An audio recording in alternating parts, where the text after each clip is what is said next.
My friend Jack was one of those guys everyone loved. You couldn't go anywhere with him without a crowd of people coming up to say hello. Jack was incredibly handsome, but what made him attractive was how he made you feel. Women threw themselves at him, but he never looked at anyone but his wife, Jessie. I was married to Jessie's sister, Maggie. My name is Joe. We were all in shock when Jack took his own life. We felt so sorry for poor Jessie. On the first day of Jack's funeral, when the coffin was closed, details began to emerge about the events that led Jack to put a gun in his mouth. I don't know who collected all these memories. Maybe Jack did it himself before pulling the trigger. In the first video, Jessie was wearing a sexy dress and high heels. She was leaving and told Jack that she was going to meet Stephanie and would probably stay at her place for the night instead of going home. Jack didn't respond. There was a text message from Stephanie saying she wasn't going to meet up with Jessie. In the second video, Jessie is dancing with a guy in a nightclub. The guy has his hands on Jessie's butt and is kissing her. I wasn't sure who the guy was. In the third video, Jessie and the guy leave the club arm in arm. In the fourth video, Jessie and the guy are getting ready to enter a hotel room around 10 p.m.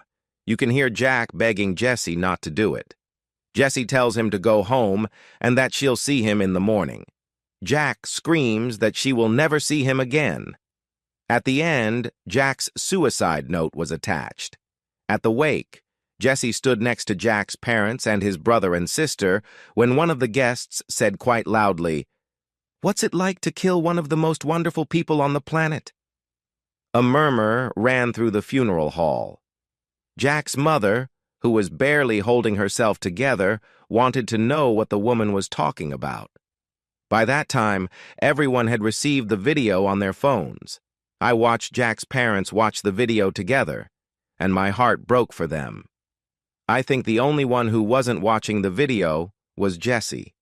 Jessie's parents were also watching the video with horror on their faces.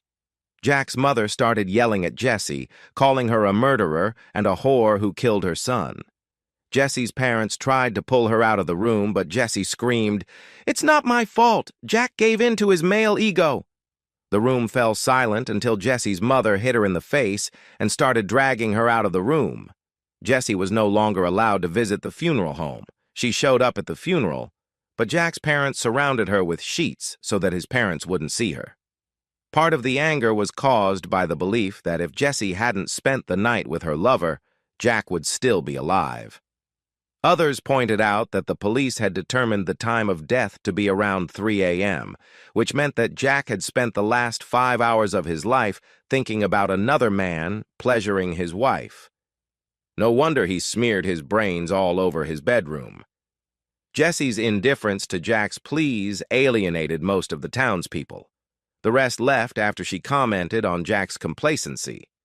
After that, Jessie's life fell apart. Her house was constantly covered in graffiti calling her a murderer and a whore. Her car was set on fire. She was fired from her job because of the crowd that gathered in front of her office every day. Calls to the police went unanswered. Jessie's lover's life was even worse. He was robbed almost every week and usually ended up in the hospital. As soon as he was discharged, he had another accident. The police officers, who were Jack's friends, told him he'd better leave town. His car was set on fire the same day as Jessie's. Jessie suffered a severe nervous breakdown and ended up in a psychiatric hospital. My wife Maggie was the only one who visited her. She wanted me to go with her, and I agreed, on the condition that I could take my gun with me. I'm telling you all this because it served as the backdrop for many conversations Maggie and I had about fidelity. I made it clear that I would rather put a gun in Jessie's mouth and pull the trigger than end my life. Maggie thought that would be better for Jessie. So I was shocked when, 2 years later, I came home from work and found an envelope on the dining room table with divorce papers and Maggie's wedding rings. There was a simple note on the envelope. "I'm sorry, I found someone else." I called Maggie's best friend, Liz. Without letting me say a word, she said, "I'm so sorry, Joe. She must have finally decided to tell you." She didn't say anything to me, just the divorce papers and a note saying she found someone else. "I'm so sorry, Joe." You don't deserve this. Maggie has been seeing her new fitness trainer for at least a few weeks. I know it. On Monday, I threatened her that if she didn't tell you, I would tell you everything myself. We talked for a few more minutes. She offered me her shoulder to cry on and prayed that I wouldn't follow in Jack's footsteps. After wandering around the house for about an hour, I took a shower and went to dinner. Before leaving, I took a picture of Maggie's note and the divorce papers and sent the photos to our family and friends. I went to dinner and turned off my phone before leaving the house. I finished my steak and was wondering whether to have a third glass of whiskey when Maggie's parents sat down across from me. "How did you find me?" Maggie's father, Bill, replied, "I don't want to reveal our secrets in case we need to find you again." Her mother, Marge, said, "Joe, I swear we didn't know Maggie was planning this." "You may have suspected something, but we were completely in the dark. We tried to call her, but her phone was off. She sent me a text message saying that she knew everyone would hate her just like they hated Jesse, but she had to follow her heart. I can't believe I raised two traitors." Bill said, "We're here, Joe, because no man should be left alone after he's had his teeth knocked out. That's the lesson we all need to learn from Jack's story. Please let us stay with you." I finished my third glass of whiskey and was already thinking about the fourth when Bill said, "Come on, Joe. We'll be your chauffeurs." Bill called my parents, and Marge drove me home. When we arrived, they were waiting for us in the living room. The fifth glass of whiskey started to kick in as we entered the house. My father and Bill helped me upstairs, stripped me down to my underwear, and put me to bed. Both sets of parents were very supportive and really helped me through the first few weeks. Together, they hired a lawyer to represent me and filed a lawsuit against the school and Mr. Lovebow. Maggie was extremely generous in the divorce settlement. In essence, she left with the clothes she was wearing and her car. I was left with our house and our investments. There was no alimony. The thought of dating scared me. Parents on both sides wanted me to date anyone. It was strange because I didn't want to date anyone. I never felt guilty that Maggie left me. I would never have sacrificed myself for her. What bothered me wasn't that I lost Maggie, but that I lost all the dreams we had together that would never come true. No children, no grandchildren, no baseball games, no school plays. Perhaps it was even worse for Maggie's parents. A year had passed since my divorce. During that time, I went on 3 dates, and they were all terrible. I'm not interested in what women say or what they do in bed. The week after the anniversary of my divorce, there was a knock on my door. It was Maggie. It was freezing outside, and she was wearing a short skirt and a tank top. She was painfully thin. "Hi, Joe, can I come in?" "It's cold outside." I let her in.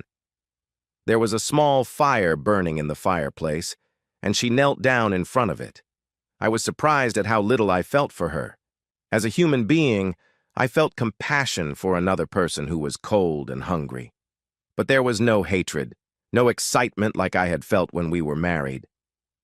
"I saw smoke coming from the chimney and prayed that you had a fire and would let me in." "Where have you been, Maggie?" "In hell, Joe, and every time I thought it couldn't get any worse, I prayed for Jack's gun." "When was the last time you ate?" When I was at the Women's Center about 3 days ago." "I'll make you some soup." While I was heating up the soup, I sent Maggie upstairs to put on something warmer. I never threw out her clothes or gave them to charity. I just never got around to it. She came downstairs in a tracksuit. Maggie pounced on the soup, tears in her eyes as she devoured pieces of bread. While she was eating, I called our parents because I needed help deciding what to do. I told Maggie that our parents were on their way. "You shouldn't have done that, Joe. We should have talked before they got involved." "Maggie, the support your parents have given me over the last year is probably the only reason I'm still standing. My parents have been very helpful, too. In the first few months after you left, the 4 of them didn't let me out of their sight. They made sure I didn't go after Jack." Maggie stared at me, and a tear appeared in her eye. She was finishing her second bowl of soup when our parents arrived. Maggie's mother, Marge, went into the kitchen to talk to her daughter, and we stayed in the living room. Everyone except my mother, who set the table for coffee. When Maggie finished eating, Marge called us into the kitchen, and we sat down at the kitchen table. Maggie lowered her head, covering her face with her hair. "You have to look at us, Maggie," Marge said. Maggie straightened up, brushed her hair away from her face, and looked at everyone sitting at the table. "Why are you here?" Marge asked. "I needed to find a safe place. This was the safest place I could think of. I hoped and prayed that Joe would let me in." "What are your plans?" Marge insisted. "I don't have any plans. I hoped Joe would let me in. If he hadn't, I would have followed Jack." "Like your sister, you had everything. Wonderful husbands, good jobs, beautiful homes. Why did you throw it all away?" Marge asked the $20,000 question. "Jesse and I always talked about what we were going to do with our lives, about traveling the world and meeting wonderful lovers. When we fell in love and got married, the doors to those dreams began to close. Jesse and I discussed having children with our husbands, and that would have closed the last door. We both started sleeping with other men, none of whom were better than our husbands. Jessie hired a gigolo for Friday night. It cost her a lot of money, so she refused to leave Jack. She claims it was the best sex of her life and can't understand if it was worth the expense. When I started an affair with my fitness trainer, I knew I had to break up with Joe before he found out from my coworkers." "Was it worth it?" Marge asked. "The first few weeks were exciting. It was the feeling of new love. But then everything went wrong, especially when we lost our jobs. We drove to Ohio in my car where Jevon's family lived. A month later, Jevon dumped me and drove off in my car. I don't want to talk about what I did or was forced to do before I swallowed my pride and came back here." Everyone turned to me. I didn't know what they were looking for, and random thoughts were racing through my head. "We can move Maggie into the guest room for now. I think we should get her a full medical checkup first, and then make some long-term decisions." Everyone agreed, and my parents moved Maggie's things to the guest room, wondering why I hadn't thrown them out. After pizza, my parents left me alone with Maggie. She asked if she could take a shower, and I said sure, that she didn't need to ask my permission for things like that. The next morning, I went to work while Maggie was still asleep. I was afraid she would find a way to frame me, so I asked her parents to keep an eye on her. They readily agreed. The work week passed, and on Friday they took her to the doctor, who hospitalized her. Maggie had been severely beaten many times. All her ribs were broken, some multiple times, and some had to be operated on to prevent them from puncturing her lungs. She also had microfractures in both arms. The list went on and on. A few days later, the blood test results came back, and she was diagnosed with several sexually transmitted diseases. A week later, she was discharged from the hospital after her ribs were set, and she was prescribed antibiotics for the STDs. Maggie also started seeing a psychologist. I never visited her in the hospital, although I thought about it a couple of times. I didn't want to mislead Maggie into thinking that there was a us ahead of us. During her third week at my house, Maggie became much more sociable. She would call me at work to discuss everyday things, like what I wanted for dinner or whether we needed new vacuum cleaner bags. She usually called me every day, and one of her parents would drive her to the store. I gave her my credit card and checked the transactions every day. When I came home, my parents would leave, and Maggie and I would have dinner alone. Maggie talked non-stop, telling me about her day and asking about mine. I felt sorry for her because she was desperately trying to find her place in the world she had left behind. On Saturday, we went to my parents' barbecue. Maggie's parents were there, as well as many of my parents' friends and neighbors. As soon as we arrived, Maggie clung to me and wouldn't let go of my hand, almost hiding behind my back. People were friendly to her, telling her she looked nice and welcoming her. Maggie always responded with one word. On the way home, she said, I'm sorry, Joe, for the way I acted today. I felt like everyone was looking at me and hating me for how I treated you. I wanted to scream, yes, I know I messed up and I don't know how to fix it or if it can be fixed at all. You probably have bruises on your arms from the way I squeezed you. A few minutes later, she asked, Joe, can we fix this? I don't know, Maggie. Tears streamed down her face. I remembered that once I would have stopped the car and held her tight, but now I wasn't that person, at least not at that moment. That evening, I took a shower, put on my pajama shorts, and sat down to watch TV with a glass of scotch. I sat down on one end of the couch, and Maggie, having taken a shower, sat down next to me. She was wearing a nightgown, nothing sexy, but Maggie never needed to dress sexy to get my attention. Maggie reached out and took my hand, and I let her. There was a smile on her face and tears in her eyes. I tried to hide my arousal in my shorts. This had become the norm if we didn't have anything else to do, like dinner at one of our parents' houses. Maggie had several nightgowns like this, as I said, nothing sexy. They came down to the middle of her thighs. If she happened to be standing in front of the TV or a table lamp, the fabric would become transparent. Once, it got to the point where we had sex. Can you even feel me, Maggie? She burst into tears, and I went to bed. I know it was cruel, but she wanted to know if our marriage could be saved and how she could do it. Neither Maggie nor I were virgins when we met. I often wondered how many partners she had had before our wedding, but she refused to talk about it. She promised I would be her last. Now I wondered how many men she had been with since we got married, and in the last year. When I came home from work the next day, Maggie was sitting at the kitchen table. She was still in her nightgown, and judging by the pile of used tissues on the table, she had clearly been crying all day. I'm sorry for what I said last night, Maggie. I was cruel. Joe, don't apologize. I know you don't care about fixing our relationship, but I want it more than anything, and I'm willing to do whatever it takes. If you're not honest with me, if you spare my feelings, we'll never be able to make this work. I tried to argue, but she cut me off. Joe, I know how you look at me when you love me, and I haven't seen that look since I got back. Maybe just a glimpse sometimes. That's what I want. I was stupid to let it go, and now I can't think about anything else but getting it back. Don't spare my feelings and answer me honestly. I want to know if you believe there's a chance you could love me again. I just don't know, Maggie. I definitely don't hate you. Knowing that you cheated on me with the gym teacher is incredibly painful. I don't know if I can get over it or even if I want to. When I start to think positively about you, something like last night hits me in the face. Will I ever be able to satisfy you sexually? Maggie sat there looking at me, tears streaming down her face.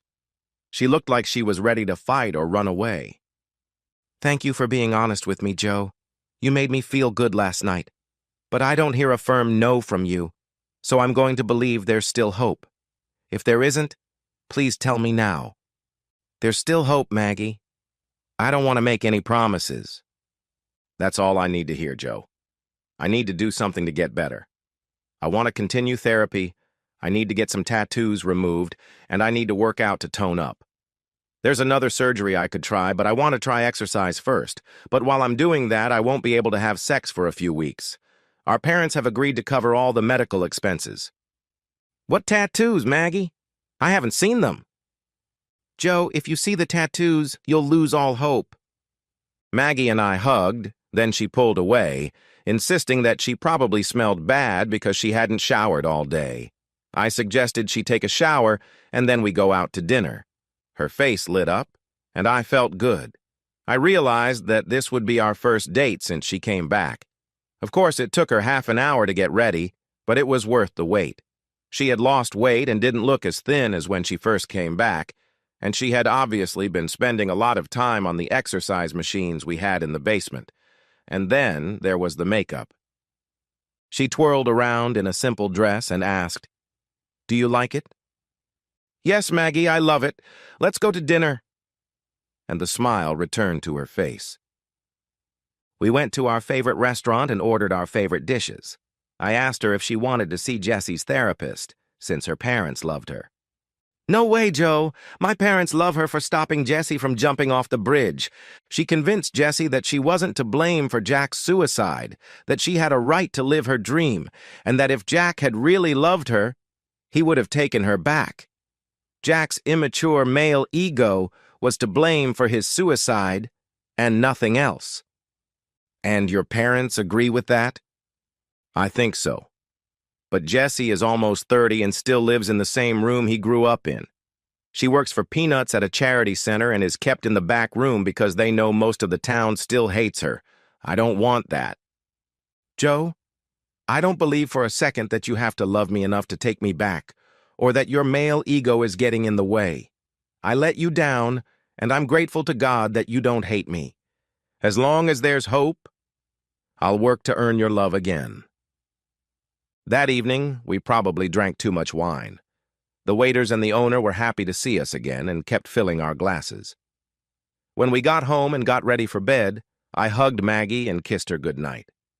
Maggie stayed in my arms, resting her head on my shoulder, and it felt so good that it awakened Mr. Happy inside me. "Let me take care of that," Maggie said. "Let's leave it for another time and go to bed." That smile again. If you asked me why I invited Maggie to spend the night in our bed, I couldn't give you a rational explanation. The words just came out of my mouth. That weekend, there was another barbecue at her parents' house. This time, Maggie didn't cling to my arm when we walked in. We held hands. Maggie's mother spotted us first and nearly knocked us over with her bear hug. My mother followed, and then our fathers. Maggie's sister, Jessie, looked at us with contempt. Jessie had been pretty when she married Jack, but now she had gained 20 pounds, which distorted her features. As at most barbecues, Jessie sat there alone, barely interacting with the other guests. Jessie looked even worse when she took off her cover-up before getting into the pool. If I said 20 pounds, that would be an understatement, and she was wearing a tiny bikini. Jessie's butt was huge and looked like a bowl of cottage cheese, and her poor thong was barely visible. To make matters worse, she was strutting around the pool like some kind of diva. Maggie continued to work with a psychologist and had her tattoos removed. Over the next few months, things went well, and we were able to save enough money to buy Maggie a car, and she got a job at the local library. It was Friday evening, right after she got home from work. When I went upstairs, she was already in bed, covered up to her neck with a blanket. We usually went to bed together. She looked nervous. "What's wrong, Maggie? You look nervous. Talk to me, please." "I'm scared, Joe." "Talk to me, Maggie. You said we had to be honest with each other." She took a deep breath. "The last tattoo has been removed, only a small scar remains, and I'm doing the exercises. My blood tests are normal, and I've started taking the pills again. Will you make love to me, Joe, like you used to?" She took my smile as consent and threw back the blanket, revealing her sexy negligee. "Thank you, Joe." I kissed her forehead and said, "I'm the one who should be thanking you. That was incredible." "Not for the sex, Joe. I mean, it was incredible. But there was a look in your eyes that told me you loved me." I could feel her tears wet my chest. I pulled her close, and the morning sun shone in my eyes. "Let me get this. Tempting, but I want to make love to you slowly." And that's what we did. 6 months later, when Maggie first showed up at my doorstep, I was afraid she would cheat on me again. Her boyfriend had dumped her, but what would she do if he came back? During the week she was in the hospital, I installed several cameras inside and outside the house, including a camera on the doorbell and a camera on the driveway. As I was driving home from work, the doorbell rang, and I saw a black guy trying to break into the house.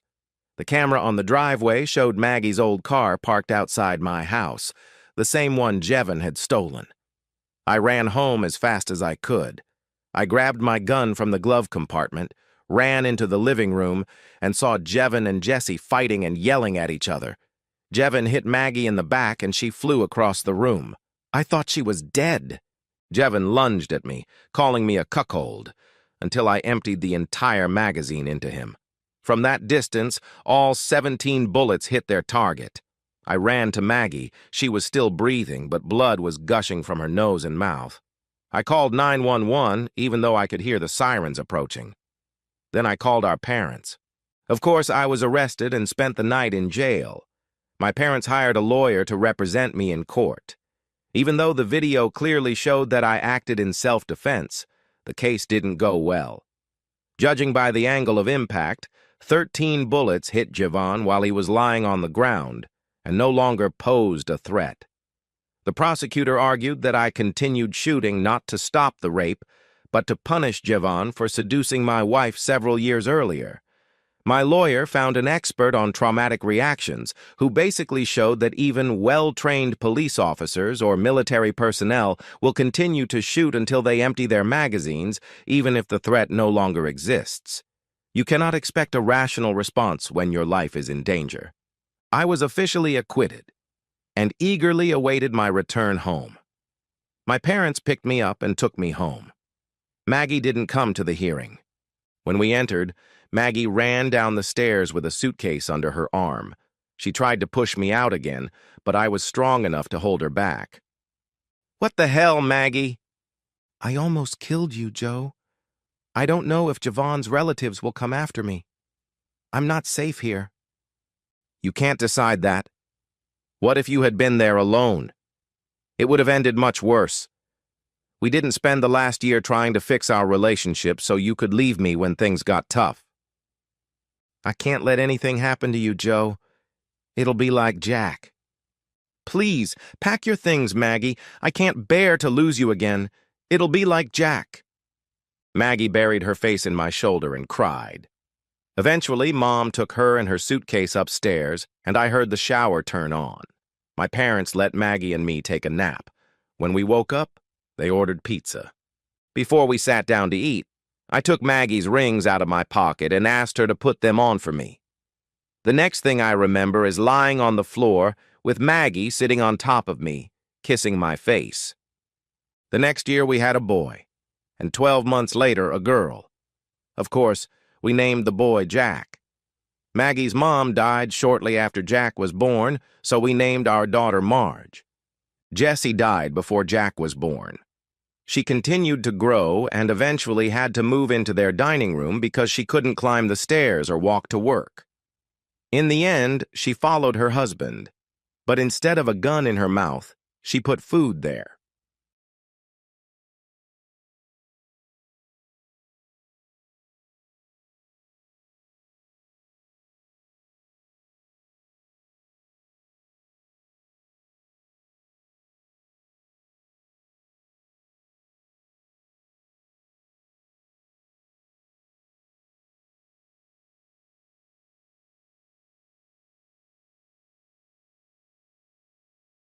What led to the cancellation of my engagement can only be described as a dramatic event. My fiancée, whom I will call Julia, and I had planned to get married last weekend, after 3 years of dating and 5 years of knowing each other. I thought she was the one, and our relationship seemed strong, at least I thought so. 2 weekends before the wedding, Julia and 7 of her friends went to Miami for a bachelorette party. I had no concerns. We had a deep trust between us. I expected a typical bachelorette party with drinking, clubs, and maybe a stripper. I even drove her to the airport and wished her a good time. While she was away, I was busy with friends, planning the wedding, and trying on tuxedos. Julia texted me about how much fun she was having and how much she missed me. When she returned, Julia was happy but tired, and she told me about her great weekend. Everything changed on Wednesday evening, 3 days before our wedding, when I received a disturbing message from an unknown person on my phone. The sender wrote that I needed to see what Julia had been doing at her bachelorette party and that she wasn't who I thought she was. A video was attached to the message. At first I thought it was spam, but for some strange reason I watched it. What I saw that evening devastated me. Julia was in a hotel room with two men doing things that I couldn't interpret in any other way. She seemed fully conscious. She looked at the camera and said with a laugh, "What happens in Miami stays in Miami, right?" That 3-minute, 42-second video shattered the image of our future that I had built in my mind. Stunned, but not ready for confrontation, I decided not to react. I needed to think about what I had seen, and I spent the next night in the guest bedroom pretending to be sick. The next morning, while she was at her dress fitting, I showed the video to my best man, Tony. Seeing his reaction, I had no more doubts. I decided I couldn't go through with the wedding. While Julia was with her mother, I gathered a few essentials and left her a note.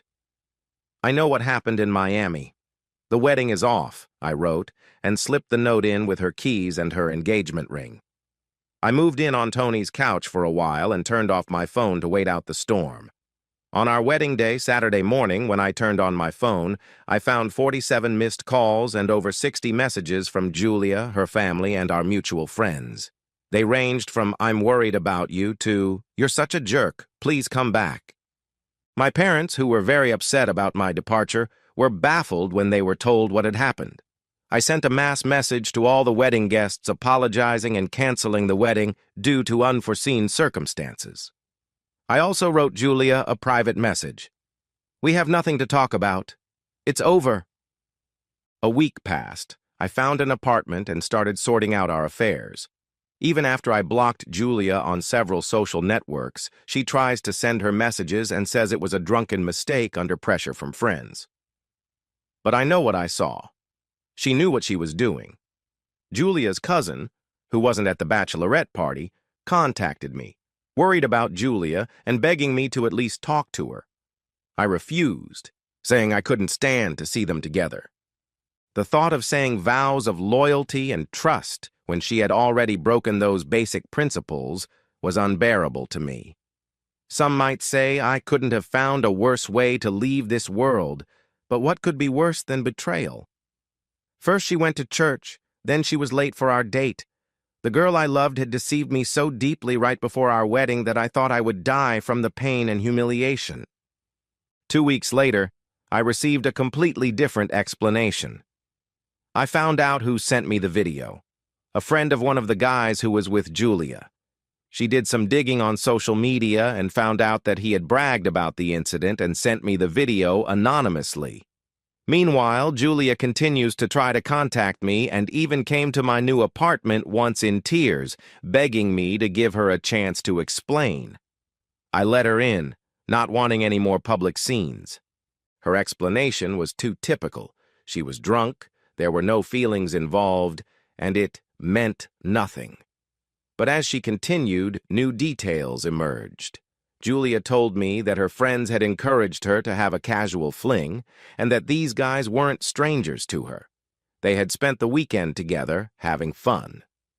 Julia's confessions revealed a series of flirtations and deliberate decisions that led to actions that were anything but improvised. The most upsetting part was that she discovered that some of her friends had not only approved of her actions, but had also filmed everything. These were people I considered friends. They were among those who stood beside us at our wedding. I asked her about it, and she replied that it was normal to have one last fling before the wedding. At that point, I couldn't take it anymore and told them that if cheating on someone you love is okay, then God help us. Julia's intense feelings are tearing her apart even more, and now I am cruel and unyielding. Or, if I loved her, I would understand that she made a mistake and we could fix things. I replied that if she really loved me, she wouldn't have cheated. She left, but not without telling me that I would regret throwing away everything we had built because of one mistake. After that, Julia started playing the victim, saying that I didn't give her a chance to tell her side of the story. Some mutual friends also believed her version, which further complicated the situation. Now there is a financial battle going on, including Julia demanding reimbursement for the wedding expenses, which never took place because of her infidelity. I spoke with a lawyer about our joint finances. which amounted to about $31,000 for the wedding and the house we planned to buy. I left with half of that amount, but Julia says I stole it. According to the lawyer, I am in the right, but the situation is very awkward. This whole process has affected me deeply, and I am angry and sad. I am going to therapy, which is helping. But then memories of that video come back, and with them, nausea and pain. Although I really want to post the video online and make it public to prove I was right, I will not resort to such childish revenge.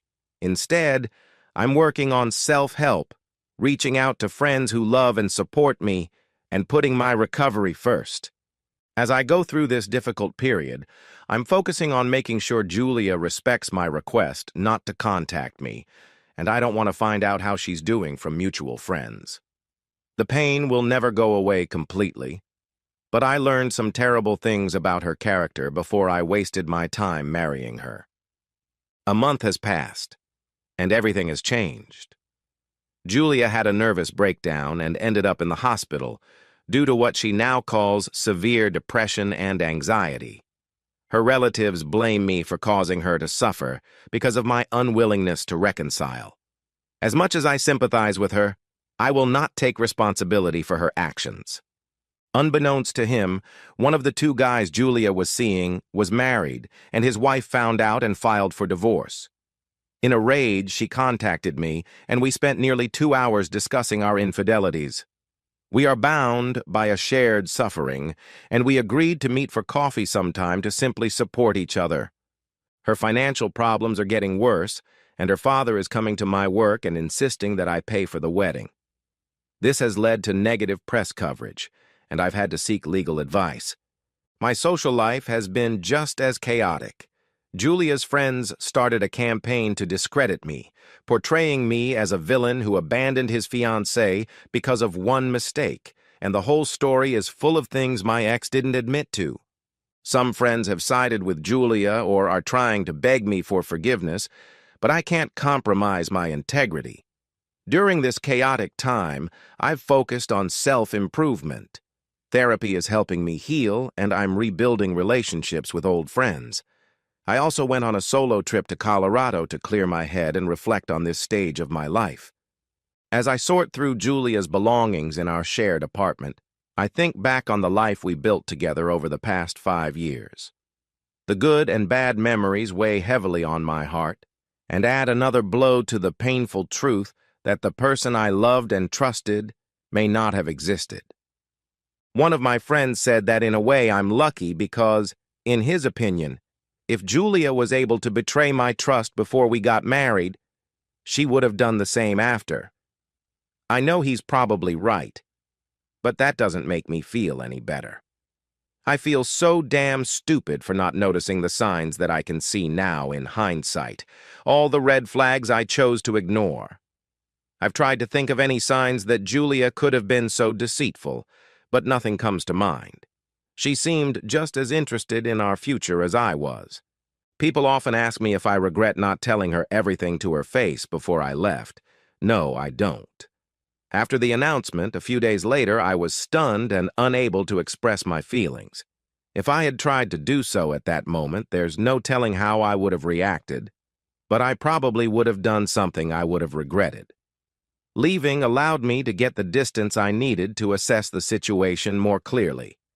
For now, I'm just taking it one day at a time. Some days are easy, some days are hard. There are days when I wake up and forget about my heartbreak for a moment, but then it all comes back and hurts me again. However, it is gradually getting easier. 3 months have passed, and I hadn't planned on writing an update, but yesterday's news prompted me to do so. My meetings with Valerie, the wife of one of the men who dated Julie, have become regular. A connection has developed between us, although it is based more on shared traumatic experiences than romantic interest. So we have decided to keep our relationship platonic for now, while we both work through our betrayals. And as if that weren't enough, last week Julie came to me pregnant with a child she said was mine. She also said she was about 4 months along, which coincided with the date of her bachelorette party. My first reaction was denial. I thought it might be someone from Miami. She insisted that we sleep together the night before she left, although I honestly don't remember it. But the timing does match. I told her I would demand a paternity test as soon as it was medically possible. She got very angry and called me heartless, asking who the father of her child was. I stood my ground. I'm not going to jump to conclusions without proof, knowing about her past dishonesty. This discovery shook me again, bringing back emotions I thought I had lost. Not being able to have a child with Julia and be tied to her for the rest of my life. I had always wanted to be a father, but I never thought it would happen, especially with someone I didn't trust. But if she, my ex, later finds out that the child is really mine, I want to be a part of his life. I don't want my child to live wondering why his father abandoned him. But the thought of raising a child with someone who betrayed me so cruelly scares me. Julia seems to think that her pregnancy changes everything, that it could be a bridge to reconciliation. She even said that we should try again for the sake of the child, but I said no. This will be done regardless of the results of the paternity test. This has triggered another wave of harassment from her family, who are already calling me a deadbeat, even before the baby is born. They seem to forget that I am willing to take responsibility if the child is mine, but I just want to take the test so I know whether I have to take responsibility. On the other hand, the issues of payment and money have now been resolved. We were able to come to a fairly amicable agreement that isn't ideal for either of us, but it has allowed us both to close this chapter. I paid more than I had hoped for some of the wedding expenses, but significantly less than Julia had initially requested. I lost the house, but it all worked out because I found a new apartment that I like better than the one we were going to buy. The social upheaval continues, with Julia's friends still telling their version of events. But now, fewer and fewer people seem to believe it. The truth always comes out. Some mutual friends who initially supported her have now contacted us to apologize after hearing the whole story from other people who were at the bachelorette party. Not everyone in the group agreed with what happened, and many members are now publicly expressing their disagreement.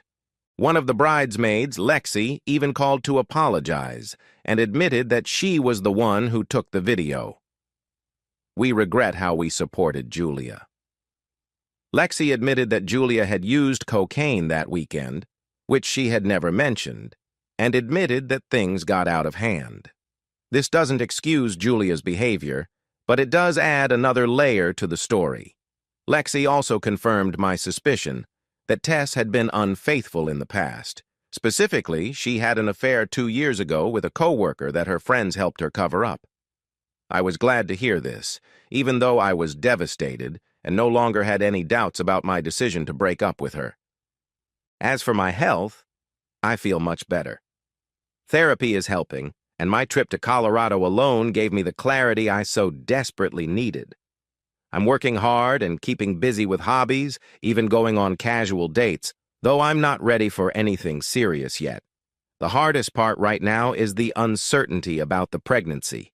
If the baby is mine, it will change my life dramatically. If not, I will breathe a sigh of relief, but with the deepest sympathy for the child caught up in such a storm. For now, I'm focused on the paternity test and continuing the healing process. 6 months later, I received the results of the paternity test. The child is not mine. I can't say I was surprised, although the reaction was more intense. It was mostly a feeling of relief, but also a sense of loss for a future that was never meant to be mine.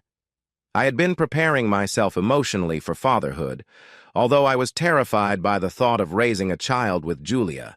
Julia's reaction was extreme. She was hysterical when she heard the news. She confessed to me through tears that she wanted the baby to be mine and that it would somehow bring us back together. She admitted that she had suspected that one of the guys from Miami might be the father, but refused to believe it because it was too painful to face reality. I almost felt sorry for her. Almost.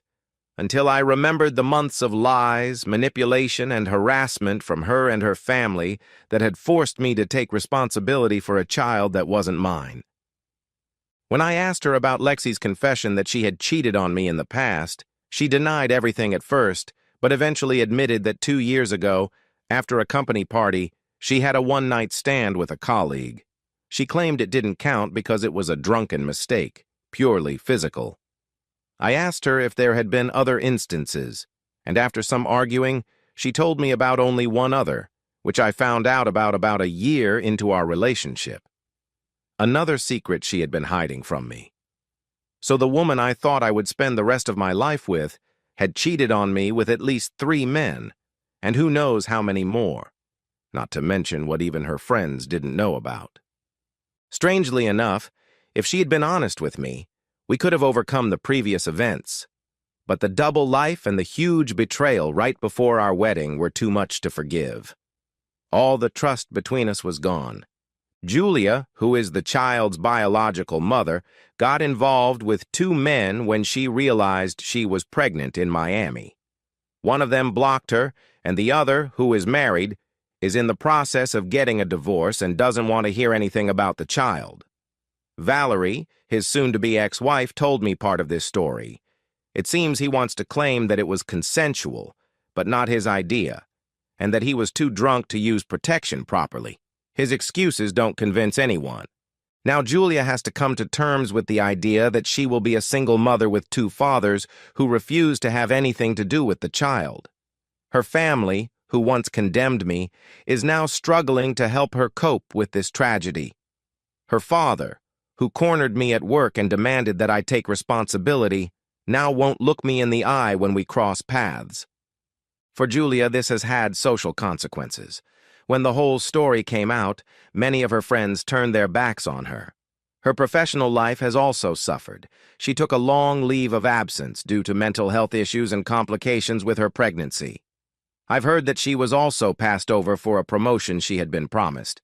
And if you think I feel any satisfaction from any of this, you're wrong.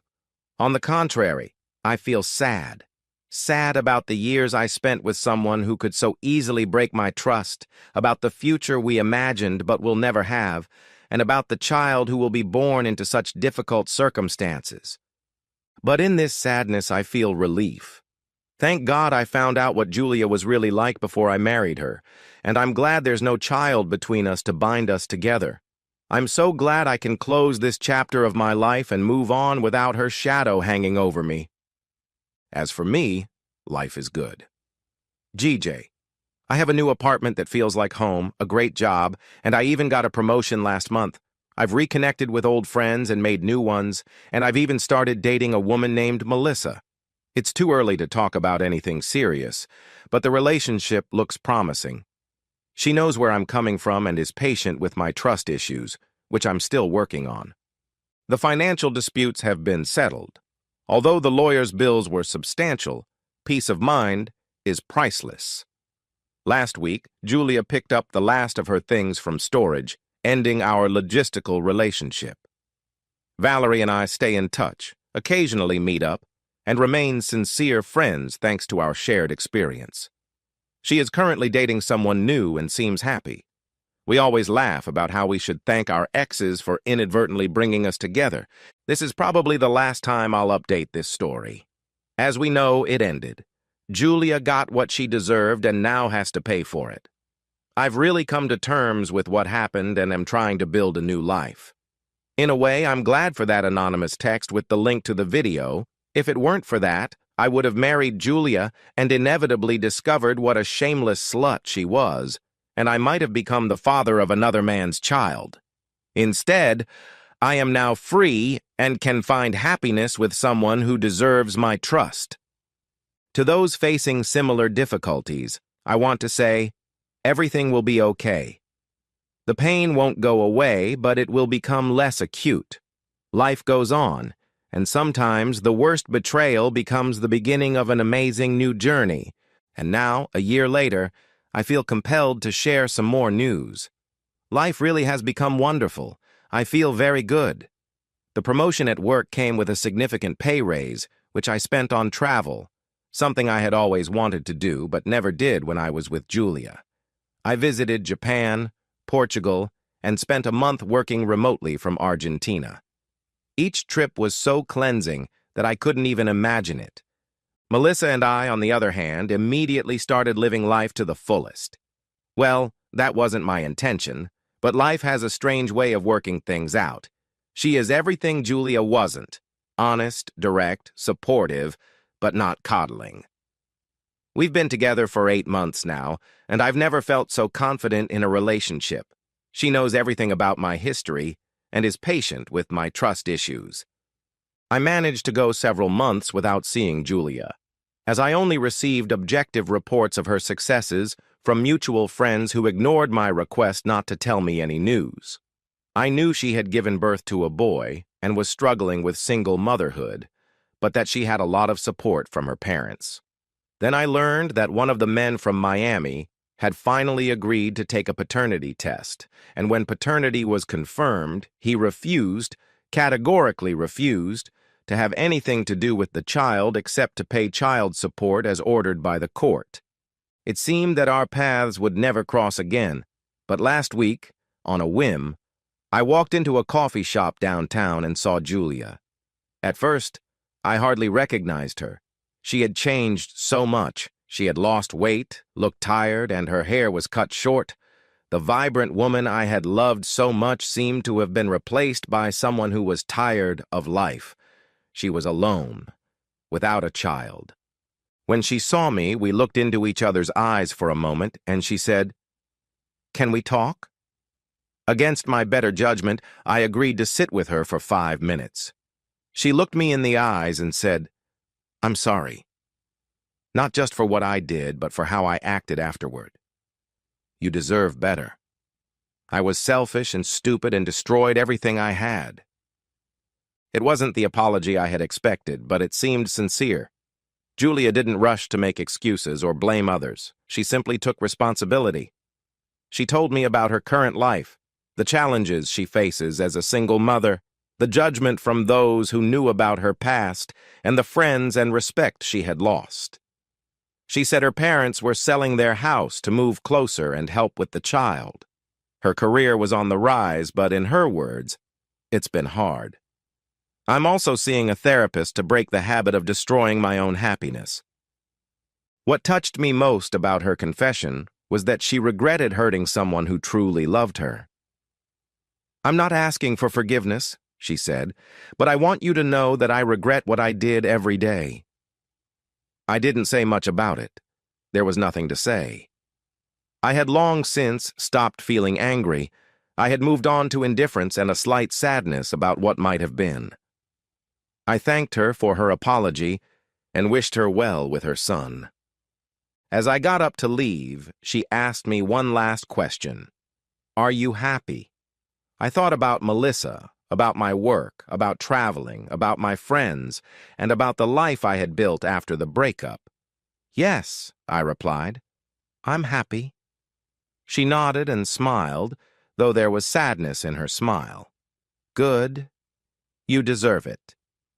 That brief conversation was more therapeutic than all my psychotherapy sessions combined.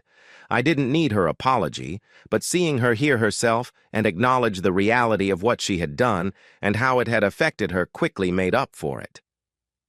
With the last weight lifted off my shoulders, I walked out of the cafe and already felt relieved.